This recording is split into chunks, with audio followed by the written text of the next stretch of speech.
Hello everybody, this is Shockman 1000 and Body for Duty, welcoming you back to another episode of Let's Go Eevee Pokemon. I know it's actually Pokemon Let's Go Eevee, but still, whatever. Evelyn's actually found something for us. A raspberry. Great, we can actually make a smoothie with that. Not really, no. Raspberries. These berries are actually very handy for you to catching Pokemon. They're found in a catching pocket. Oh, we even got a pineapple berry. Oh. Okay. Right, so raspberry. It weakens the catch rate of a wild Pokemon to make it easier for you to catch them in case, like, for instance, because you notice that when we was catching the Pokemon of Evelyn, Pidgey, Rattata, Bellsprout in the last episode, they had a green ring around them, which is exactly the same as Pokemon Go. If you're trying to catch certain Pokemon, you will understand the fact that that green circle is not always to be green. Sometimes it's yellow, sometimes it's orange, sometimes it's red. The more closer it gets to the red, the more harder it is for you to catch the Pokemon. That's what this raspberry is designed for, to weaken that barrier back towards the green to make it easier for you to catch the Pokemon. Whereas the pineapple berry, in Pokemon Go, if you're using a pineapple berry and you catch the Pokemon, the amount of candy of the Pokemon's evolution line you get basically gets doubled. Not in Let's Go Eevee. It increases the likelihood of you to get a certain item. And this one also could be candy of the evolution line, or it could be something else. Okay? So now that we're now at the end of Route 1, we're now in Viridian City. And we're going to show you a little something else. This here, the red roofs, as you can tell, Pokemon centers. If any of your Pokemon have actually taken any damage, which they haven't, for me in this case, because you can tell straight away. Yeah, if you need to heal your Pokemon up at any time, you can come over here. Please feel free to read any books on the magazine on the back in the corner. The receptionist told me so. It's so kind of her. Yeah, these NPCs, they don't really have anything interesting to tell you about, but they do actually give you little tips for a beginner. Oh, this one's actually kind of interesting, what she's saying. Have you battled a trainer? If your Pokemon's speed stat is higher than the opposing Pokemon's speed stat, you'll attack first. Yeah, this actually is true. Depending on what speed your Pokemon is, determines who gets to move first in a battle. If your Pokemon has the exact same speed as your opponent, then the result results in a speed tie, indicating a 50-50 toss to determine who gets to move first in the battle. So that's the Pokemon Center. Now for the Pokemart, with the blue roof over there. Wait. I saw Eevee react to something and I couldn't tell what it was. Hey, you're coming from Pilot Town. You must know Professor Oak, right? I got a delivery for him, but I really can't leave the Pokemart unattended right now. Can you get to take this to Professor Oak for me? Now, if you was playing if you were playing Pokemon Yellow, this parcel would have actually been the Pokédex. Now, I do have the option to walk straight to the lab, but I'm going to say no because Eevee actually sent something. Oh, whoops. Evelyn found something that was dropped in the flower bed. A Pretty Wing. Pretty Wings are not really good items. You probably would think it's like the wings you get in Pokemon Black and White, where it's like you raise your stats of attack, defense, special attack, special defense, and speed. But the Pretty Wing is description. Though this feather is beautiful, it's just a regular feather and has no effect. So what do you do with that item? You sell it. For potentially 500 Pokédollars, maybe, if not more. So yeah, we're going to go back to the Pokemon Lab now and deliver what was known to be the Pokédex delivery in Pokemon Yellow. But this is Let's Go Eevee, and we already received the Pokédex. So what do we get given in the parcel here? Why, Ash, back so soon? How is little Eevee doing?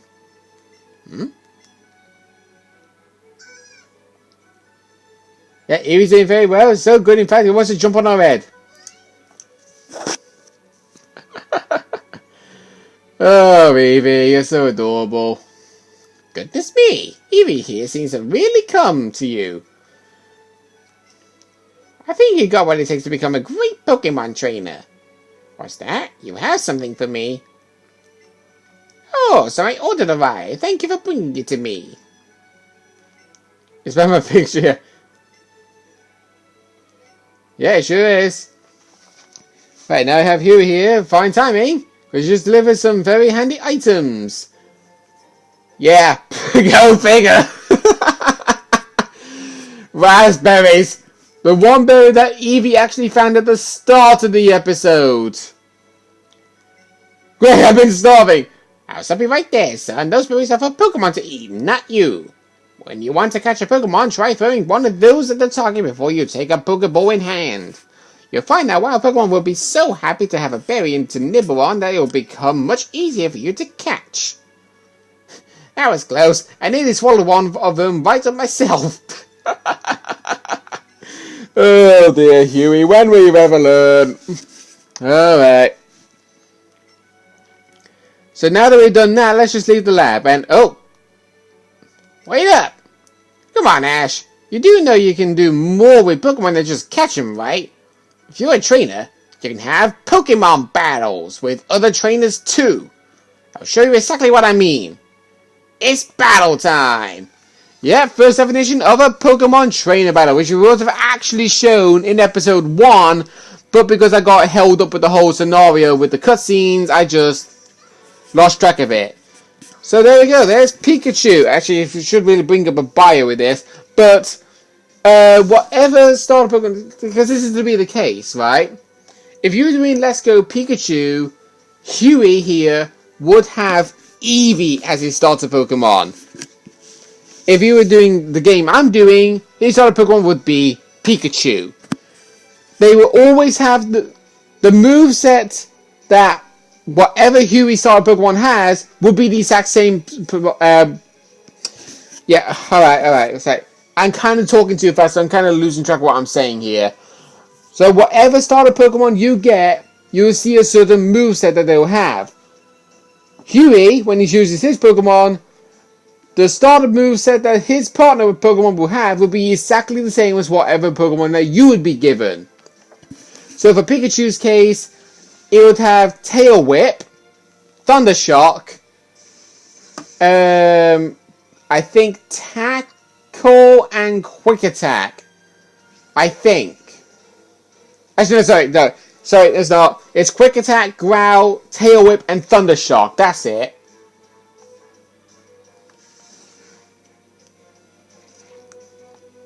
There we go.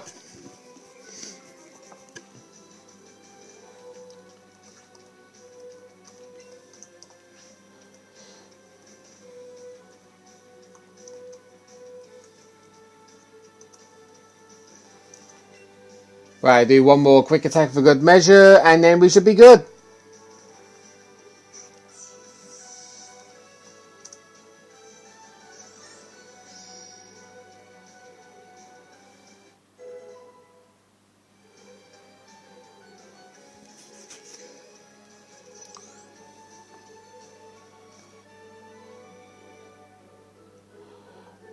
So was that right? Oh no, he just has Thunder Shock and Growl. Wow, what was I thinking?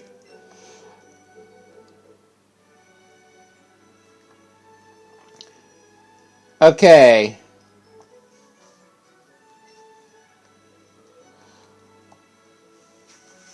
Right, just gonna go through this cutscene real quick because we don't actually need to go through it. Really. There are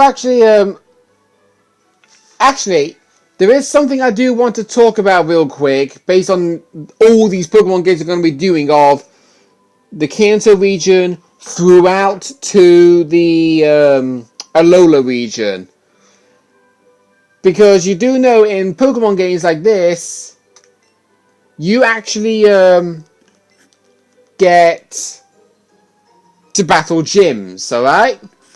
I'm going to be doing exactly the same thing that you see in the Pokemon anime, where you see Ash Ketchum use the exact same number of Pokemon as the gym leader does. And by the way, this is like Pokemon Amy, this is. Just going to give Eevee a little pat on the head for good measures. You can even feed them berries as well if you don't want to use the berries to catch Pokemon. So just bear that in mind. So play with Evelyn has now become a thing, which is this thing up here. Okay? So now we're going to run back to where we were before. Go and talk to you. No, I thought you was a trainer. Alright, never mind. There's the guy that gave us the parcel moments ago. If you talk to him, he will give you a potion. Potions are your standard healing items. They will actually heal up 20 HP of any Pokemon that you select to use this item on. They cost 200 Pokédollars in the Pokemon. Same for the Pokeballs in a way. And Huey is stood over there waiting to give us a tutorial of how to use a Pokemon Center. No surprise. And here's youngster Ronnie with a Rattata.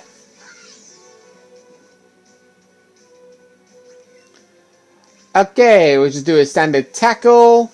And that should be the end of Rattata. Or not. And it's actually something I find very silly with the AI. Is the fact that with the AI, and you've heard me moaning about this tons of times in Pokemon Colosseum / XD Gale of Darkness, is the fact that they love to give you a status condition first before laying an attack. Hence the reason why he told his Rattata to use Tail Whip before actually attacking us. And notice what Evelyn did there. Evelyn hit with a critical hit. Critical hits, in case you're wondering what that does, it doubles the power of whatever move you're using. So the simple case really, if we go to tackle, because that was where the critical hit happened, tackle is 40 base power, 100 accuracy. And since the critical hit doubled that power, that made tackle become 80 base power, 100 accuracy. Quick attack does the exact same thing as tackle, but it gives you a priority. Tail Whip always lowers your opponent's physical defense, whereas Growl always lowers your opponent's physical attack. I'm not going to be doing like a bio of every single move that's existable in this game. Only moves that I believe is very, very important. Okay? We're just going to ignore what he says there. But we actually realise here, if we walk down this way, there's a guy stood over there. You want to remember that guy for later. Trust me on this. If we walk up this way, you notice that's the next route. If you was to come up here a lot sooner, you would have actually seen two people stood here in the way. I didn't actually show them because, as you can pretty much tell, what's the point in doing something to spoil a surprise? But going down left of this route, this is where you have to go. Route 22. Obviously, we've got a standard Rattata over here, but we do have a couple of new encounters to be found over here. This is one of them. Spearow. Another normal flying type. Basically, a remake of Pidgey. Spearow only is a little bit different than Pidgey because he's known to be more offensive than what Pidgey is known to be. It is a little bit slower-ish, I believe. I don't actually know to be the case, but you kind of get the gist of where I'm coming from with this.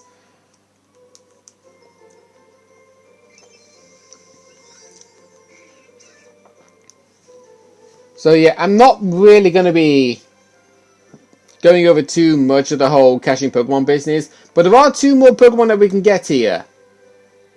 Well, technically one. if it shows up. There it is.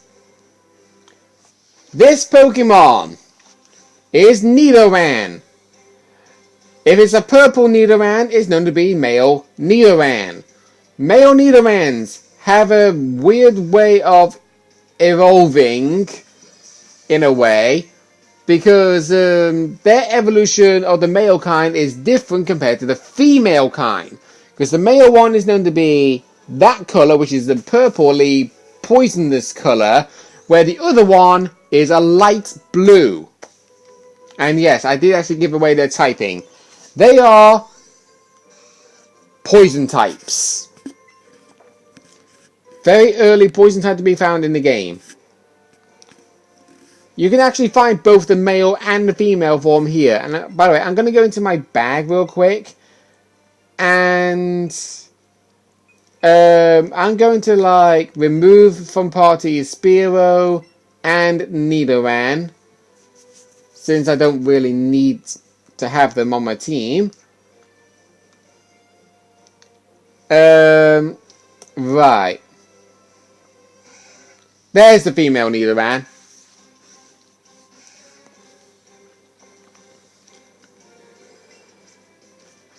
Actually, what I should really do is, I think when we go over the first definition of evolution, when we see it, that's when I'll then talk over the whole mechanic of what I'm actually trying to say. Okay? But at this point on, I don't want to like brag anymore about certain things. So we're just going to be focusing on what we're doing. But I just don't really understand why the male Nidoran and the female Nidoran have a need to have a different Pokédex entry. It's so weird. Oh, by the way, hidden item, antidote. Whenever time that your Pokemon gets poisoned, that item can be used to heal yourself with it. You notice that Eevee's tail was actually wagging viciously. Eevee is known to be your dowsing mechanism in this game, because whenever you find a hidden item, Eevee will sense it and let you know how close you are to it. So Huey is over here telling us that this way is actually where we need to go if we need to challenge the Pokemon League and Champion. And we're going to have another battle with Huey over here. I think his actual name is meant to be Robbie, I believe. I don't actually know. But his first Pokemon this time. Pidgey, level 3, normal flying type with the moves Tackle and Sand Attack. Easy kids with this Pidgey. With my Evelyn as it is right now, just use Tackle, knock it out instantly, done. There you go. And his final Pokemon, of course, is with his starter Pokemon, Pikachu. His moveset hasn't actually changed much. And why do I say much? Well, simple case. Last time we battled Pikachu, it had Thunder Shock and Growl. This time, he has Thunder Shock and Quick Attack. How the heck did Pikachu, having only 2 moves in his moveset, being Thunder Shock and Growl, suddenly get changed to having another 2 being Thunder Shock and Quick Attack? Because that's not really possible. The only way you can actually get rid of a move for a new move is if your Pokemon has a moveset of 4 different moves, like my Eevee has, being Tackle, Tail Whip, Growl, and Quick Attack. Because you notice the case, Evelyn learned Quick Attack, but it didn't say he's already learned, but his moveset is already full. Which move do you want to get rid of? Because there was an empty slot. So technically, that Pikachu should really have had Thunder Shock, Growl, and Quick Attack. Yeah, even I don't understand the whole gist of it. So now we've done that, play with Evelyn, shake the Joy-Con controllers, which actually load up a lot quicker. Feeling quite confident, just get a little pat on the head.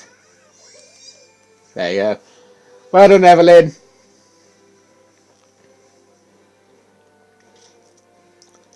So yeah, we can, after now doing that, we can now move further upwards towards Route 2. And there are actually 2 new Pokemon you can find in Route 2, but you can also find them further along when you go inside that gate. So we're just going to enter the gate into Viridian Forest, which we will be conquering in the next episode, guys. So next time on Pokemon Let's Go Eevee, we will be discovering the first area known to be a dungeon in the game, Viridian Forest. See you guys then.